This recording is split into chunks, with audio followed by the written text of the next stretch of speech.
WTC का महामुकाबला यानी WTC का final south Africa versus Australia के दरमियान आज स्टार्ट हो चुका है और आज का दिन स्टंप होने तक दोनों ही टीम्स का पलड़ा बराबर नज़र आया। जब पहले साउथ अफ्रीका ने बॉलिंग की तो साउथ अफ्रीका की बॉलिंग ने पहले सेशन के अंदर ही ऑस्ट्रेलिया की जो टॉप ऑर्डर था उसको उड़ा कर रख दिया। कगिसो रबाडा का एक ख़तरनाक स्पेल देखने को मिला और उनके साथ साथ मार्को यानसन ने भी अपनी स्विंग का जादू दिखाया और इसके चलते ऑस्ट्रेलिया का जो ताबड़तोड़ जो उनका टॉप ऑर्डर था वो बुरे तरीके से फेल हो गया और पहले सेशन के एंड के ऊपर ऑस्ट्रेलिया के 67 पर 4 खिलाड़ी आउट हो चुके थे। लेकिन उसके बाद जब सेकंड सेशन स्टार्ट हुआ तो सेकंड सेशन में स्टीव स्मिथ और वेबस्टर ने एक शानदार कमबैक किया, क्योंकि स्टीव स्मिथ की अगर हम बात करें तो वो बड़े मैच के प्लेयर हैं, हमेशा नॉकआउट मैचेस के अंदर वो परफॉर्म करते हुए नज़र आते हैं। आज भी उन्होंने डट कर मुकाबला किया साउथ अफ्रीकन बॉलिंग का और उन्होंने 66 रन्स की एक शानदार इनिंग्स खेली और उनकी इस इनिंग्स के चलते सेकंड जो सेशन है जब वो एंड हुआ तो वेबस्टर के साथ एक अच्छी पार्टनरशिप लगाने के बाद ऑस्ट्रेलिया 190 रन्स स्कोर कर चुका था, जबकि ये जो लॉर्ड्स का जो तारीखी मैदान है इसके अंदर 250 जो है वो एक एवरेज टोटल माना जाता है, यानी कि स्पिन और अगर स्पिन भी इस पिच के ऊपर होती है और स्विंग फ्रेंडली पिच है यानी ग्रीन पिच मानी जाती है, तो 250 रन एक एवरेज टोटल था। लेकिन 190 बना चुकी थी ऑस्ट्रेलिया, जबकि उनके सिर्फ और सिर्फ 5 खिलाड़ी आउट हुए। लेकिन तीसरे सेशन के अंदर कगिसो रबाडा और मार्को यानसन ने एक दफ़ा फिर से अपनी टीम को वापसी करवाई और सिर्फ 212 रन्स पर ऑस्ट्रेलिया की पूरी टीम आउट हो गई। तो अगर हम देखें तो दोनों टीम्स का पलड़ा जो है वो इस तरीके से बराबर रहा, क्योंकि दिन स्टंप होने तक ऑस्ट्रेलिया ने साउथ अफ्रीका के 4 खिलाड़ी आउट कर लिए और साउथ अफ्रीका का स्कोर सिर्फ और सिर्फ 43 रन्स था। अब इसमें ऑस्ट्रेलिया की बेहतरीन बॉलिंग भी थी, जिसमें मिचेल स्टार्क ने शानदार किस्म का स्पेल कराया। खैर अगर हम शुरू से बात करें तो साउथ अफ्रीका ने टॉस जीता और टॉस जीतकर पहले फील्डिंग का फैसला किया और जब ऑस्ट्रेलियन बैटिंग लाइन बैटिंग करने आई तो कगिसो रबाडा ने उनका जो टॉप ऑर्डर था, जिसमें मार्नस लाबुशेन आज ओपन करने आए थे उस्मान ख्वाजा के साथ, उनको उड़ा कर रख दिया। उस्मान ख्वाजा सिर्फ और सिर्फ 20 बॉल्स खेल सके और एक भी रन बनाए बगैर वो आउट हो गए कगिसो रबाडा के हाथों। लेकिन जो मार्नस लाबुशेन थे उन्होंने मजम्मत जारी रखी, वो स्लो पेस पर रन बनाते रहे, लेकिन साथ ही साथ कैमरन ग्रीन भी आउट हो गए और ट्रेविस हेड भी आज उस तरीके का जादू ना दिखा सके और सिर्फ 11 रन बनाकर आउट हो चुके। और उसके बाद मार्नस लाबुशेन का एक पैथेटिक जो उनका रन चल रहा है उसके चलते वो भी 17 रन बनाकर आउट हो गए और इसके चलते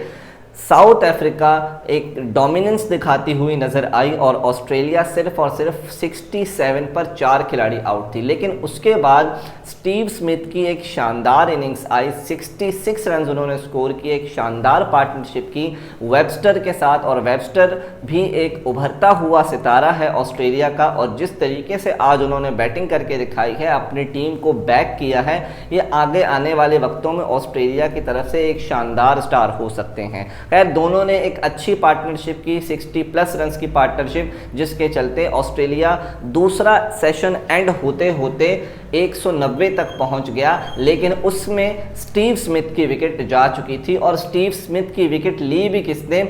एडन मार्करम ने, जो कि सिर्फ और सिर्फ एंड चेंज करने आए थे। सिर्फ 2 ओवर्स उन्होंने किए, लेकिन उन 2 ओवर्स के अंदर उन्होंने एक बहुत बड़ी विकेट हासिल की। स्टीव स्मिथ जो कि उस वक्त सेट होकर खेल रहे थे। तीसरे सेशन के अंदर जब ऑस्ट्रेलिया फिर से बैटिंग करने आई तो कगिसो रबाडा ने उनकी बैटिंग की कमर तोड़कर रख दी और 190 के बाद जब वो लंच करने गए थे तो उस वक्त ये लग रहा था कि ऑस्ट्रेलिया एटलीस्ट 250 या 270 तक स्कोर ले जाएगी, लेकिन कगिसो रबाडा की शानदार तबाहकुन बॉलिंग के चलते 212 पर पूरी की पूरी ऑस्ट्रेलिया की टीम पवेलियन लौट गई। खैर अगर हम साउथ अफ्रीकन बॉलिंग लाइनअप की बात करें तो आज कगिसो रबाडा ने 51 रन देकर 5 विकेटें हासिल की, पंजा खोला और पूरे के पूरे मैच के अंदर शानदार बॉलिंग करते हुए नजर आए और उनका पूरा का पूरा साथ दिया मार्को जेन्सन ने, जिन्होंने 49 रन देकर 3 खिलाड़ियों को आउट किया, जबकि केशव महाराज और एडन मार्करम ने भी एक एक विकेट हासिल की। लेकिन जवाब में जब साउथ अफ्रीका की बैटिंग स्टार्ट हुई तो साउथ अफ्रीका का जो टॉप ऑर्डर है वो भी लड़खड़ाता हुआ नजर आया। पहले ही ओवर के अंदर मिचेल स्टार्क ने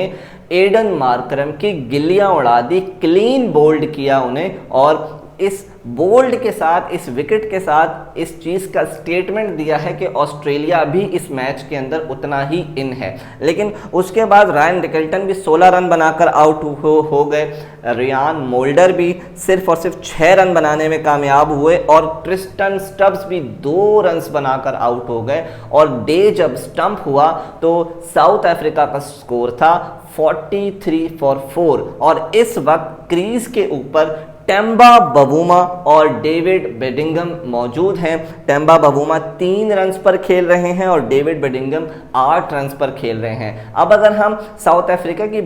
बैटिंग को एनालाइज करें तो साउथ अफ्रीका ने 22 ओवर के अंदर 43 रन स्कोर किए हैं, यानी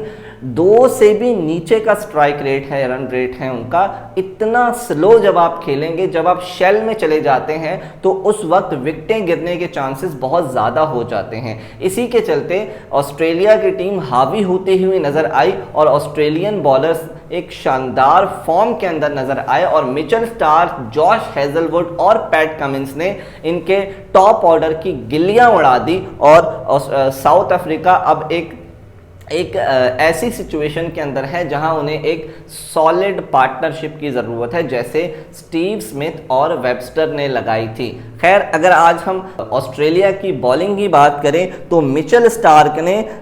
10 रन देकर 2 खिलाड़ियों को आउट किया, जबकि पैट कमिंस ने भी 1 विकेट हासिल की 14 रन देकर और जॉश हेजलवुड ने भी 10 रन देकर 1 खिलाड़ी को आउट किया। और इसके चलते ऑस्ट्रेलिया का पलड़ा अगर हम देखें तो वो थोड़ा सा भारी नजर आ रहा है, क्योंकि कल जब डे 2 का आगाज होगा और उस वक्त अगर साउथ अफ्रीका जल्दी आउट हो गई तो ये टेस्ट मैच ऑस्ट्रेलिया की तरफ झुक जाएगा। लेकिन अगर साउथ अफ्रीका के टेम्बा बवूमा, जो उनके कप्तान हैं, एक सॉलिड पार्टनरशिप लगाने में कामयाब होते हैं तो ये मैच और इंटरेस्टिंग हो सकता है।